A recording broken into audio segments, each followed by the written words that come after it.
Hey, what's up? Brent Epperson here. Wanted to do a video kind of following up on the Springfield Hellcat that I did with holster options the other day, and just do a little bit of comparison between three guns that I own that you could look at for a concealed carry option, maybe something to defend the home with. So I wanted to kind of get into that size comparison, capacity comparisons, triggers, sights, all that kind of thing. Again, I know there's a lot of videos out there with comparisons, a lot of comparisons between the Hellcat and the 365. I don't have a 365 just because I don't like it. So these are three guns that I have, three guns that I have carried or carry, and just kind of my opinion on them and the size comparisons, the capacities, the sights, the feel in the hand, all that kind of thing. So just kind of wanted to make a quick video on that. So let's get into it here. First gun here is the Smith & Wesson Shield. All these guns are safety check, no mag. This is a great gun. This is probably the one that started it all, really, as far as like concealable polymer pistols. Glock came out, obviously with the first polymer striker fired pistol, but they were 19s, 17s, things like that. They didn't really come out with like a 42, a 43, or 26 till much later. It was 1982 is when they were introduced, and I think 86 to the US market. So this is really the one that started it all. This is a highly regarded pistol in the gun culture, the gun community, as far as a nice concealable package, something that's really reliable, ease of use, and has a great reputation. What can't you say about this gun? This one here has the manual safety on it. You can get it without it. This is not a 2.0. I'm not a big fan of the 2.0 texture. I really like this one a little bit better. It's a little bit rough. I don't mind, a grippy texture, but that one's really almost like sandpaper. I think it's just a little too aggressive. So this is a great gun. This comes, standard with 7+1 or 8+1 in it. It's, pretty standard for concealed carry, single stack pistols as far as, height, length, width, all those kind of things. It does come with 3-dot sights. I have not upgraded these sights, but I will be putting something on this, either probably XS big dots or going with night vision. I'm a big fan of night vision sights as well, which you'll see here in a second. If you haven't checked them out, check them out. They have really awesome sights, a lot of different options as far as having the back with a square notch, or a U notch, yellow, orange. I think they even have blue, as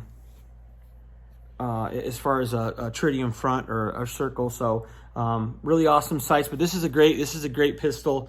Really like it. Second one obviously is the Hellcat that we went into on the last video. Again, awesome pistol, highest capacity ratio for a subcompact or a micro compact, if you want to call it that, in the world. This one here, 7 or 8+1. This is 11 or 13+1, so that's a huge difference. Let me just kind of put these as a size comparison here with the Smith & Wesson on top. You can see that the Smith & Wesson is a little bit longer. They are about the same width. Stacking them up together with the Hellcat in the front, you can see that the Hellcat is a little bit shorter, not much, but a little bit shorter. You can see right there in the grip than the Shield is. So when you think about that, you have a gun that is a little bit shorter, the same width, and a little bit shorter in the length, and you get upwards of 5+ rounds. That's a huge difference. I think the Smith & Wesson Shield will always be one of those guns that's around. People will always carry them. People will always trust them. I don't think it's something that, even as guns, these micro compacts move to 12, 13+1, I don't think it's something that's going to go away. They're just really, really popular. So, and this one here, this is my Glock 19 Gen 5. For those of you that aren't familiar, the upgrades on this are the new coating. It has slide serrations. It has reversible slide release, and more of like a beveled kind of magwell. Again, this gun is, you know, is clear. But this one obviously is a lot bigger. It has a higher capacity than either the Shield or the Hellcat, but it's a lot bigger gun. Just for show here, we'll put the Shield in front of the 19, and you can see the 19 is much longer. I'm trying to line that up for you the right way.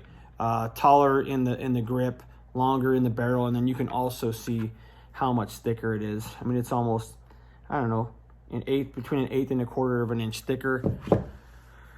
Same thing with the Hellcat. You can see it's just a much bigger gun. And again, the width is just, you know, about the same on the Hellcat as it is for the, I mean, you can see that's a huge difference. That makes a huge difference when you're carrying it in your pants. This gun does have the night vision sights on it. So it's a U-notch in the back with tritium inserts, and then it's got the big yellow ring around it and the tritium on the front. Really like this sight. The reason I went from this, the night vision from XS Big Dots, is because I really enjoyed the U-notch on this, and I kind of wanted them to be uniform as far as at least a sight picture. If I'm looking at a U-notch here, I wanted to see a U-notch there. Kind of try and keep things as close to the same as I can. So in getting in and analyzing all these guns, all three great choices. Obviously, this is going to be more of your, you know, home defense, or, you know, some people even use this as a duty gun. It's a much bigger gun as far as, you know, the width, the length of the barrel, the thickness of the grip. You do get 2 more rounds in this. It's a 15+1 as opposed to a 13+1 on the Hellcat. Depending on where you live, this Glock 19 could be 10+1 if you have mag restrictions. If it, you know, the Hellcat is not California compliant, obviously. It's 11 or 13. So if you live in California, sorry. If you live in California, as people are calling it. But the Shield is really, it's a great gun. It fits right in, you know, the class with some of these single stacks. But when you want to talk about capacity, you want to talk about, you know, how many rounds you can carry. This is something that most people, I think nowadays, people are carrying this, and there's nothing wrong with it. 8+1, you still get 9 rounds. You carry another 8-rounder in your pocket, you got 17 rounds. That's not bad. I know a lot of people use this as like a backup gun. They carry this maybe a 19 or a, you know, a M&P, you know, compact, and then they're carrying this as their backup gun. Great guns, all three great guns. As far as the trigger goes, so on these, you'll see that the trigger on the Hellcat and the trigger on the Glock are pretty similar. They're you know, they have the blade safety that has to be pressed in order to make the guns go off. The Smith & Wesson Shield kind of has this 2-piece trigger. It has the same sort of like, I don't know what that's called in the back there, as, you know, obviously both of these guns do, but it's more of like a 2-face trigger. You see, if you pull, I'm not going to pull it, but if you do that there, you can see that this part of the trigger moves back, and then the entire trigger will move back. So it's a little bit different feel. It's almost like, it almost feels like the P365 trigger, but just kind of has that break in it, the 2-piece trigger. Some people like that, some people don't like that. There's a lot of people that don't like the trigger on the Glock. A lot of people upgrade triggers. I don't upgrade triggers on my carry guns. I prefer to leave those stock, and my reasoning for that is, if Glock or, you know, Springfield or SIG or even Smith & Wesson, Beretta, whoever it may be, wanted these, you know, 3.5, 4-pound triggers, and, you know, these Apex triggers and whatnot, then they would put those in the guns. They put the triggers in the guns that they do for a reason. There's nothing wrong with it. The more crap you mess with on your gun, as far as, like, you know, triggers, internals, all those kind of things, you know, the connectors, the more, you know, you have the option of something going wrong or something failing on you at the worst time. So I'm not a big fan of upgrading any of the internals, the connectors, the triggers, or anything on my carry guns.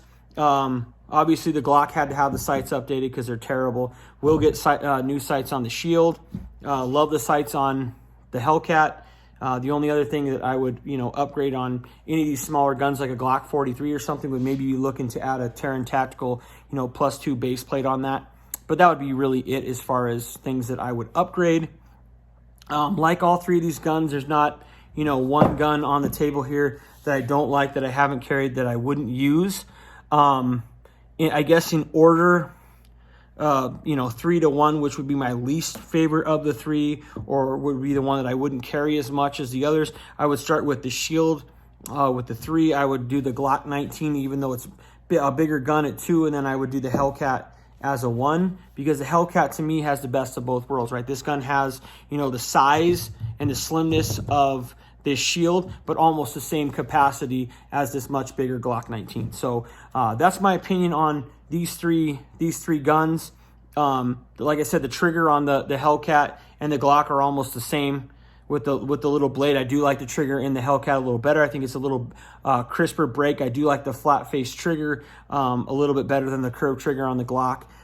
Do not mind this trigger at all. I just think if you're somebody who's used to shooting Glocks, and used to that blade safety, it might take a little bit of time to adjust to the Smith & Wesson M&P trigger. It's just a little bit different, right? It's the same as using a Glock or something and then going to the P365. It's just a much different trigger. It reacts different. The pull is different. The reset is different. Just the overall feel is different. So, the best thing I can say is if you're in the market for any of these guns, is not to just go out and buy a gun. Don't just go, oh, I've done my research and, I want that one, and go and get it. I would go to a local gun shop, go to a range that has the ability to have you rent these guns, try out a couple, try the Shield, try the Hellcat if they have one, try the P365, try a Glock 43 or, a Glock 26 or a 19, and see what it is that you think is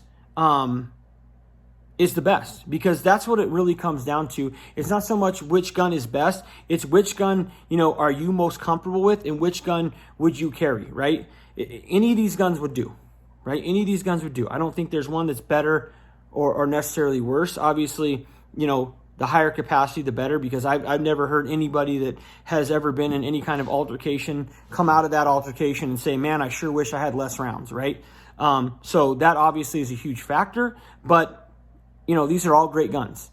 Buy a gun, get comfortable with it, get training. More importantly than upgrading the triggers and upgrading the sights and doing these, mag extensions and doing these threaded barrels and all this stuff. The most important thing is to get a gun and train with it, right? Because if you're efficient with a gun, even if it's a stock gun, if you get to the point that you can shoot a stock gun, well, you can shoot any gun, right? It doesn't matter about the trigger. It doesn't matter about this or that. Yeah, it might be a little smoother of a pull, or it might have, it might go from like a 5.5, 6 pound trigger to a 3.5 or a 4 pound trigger.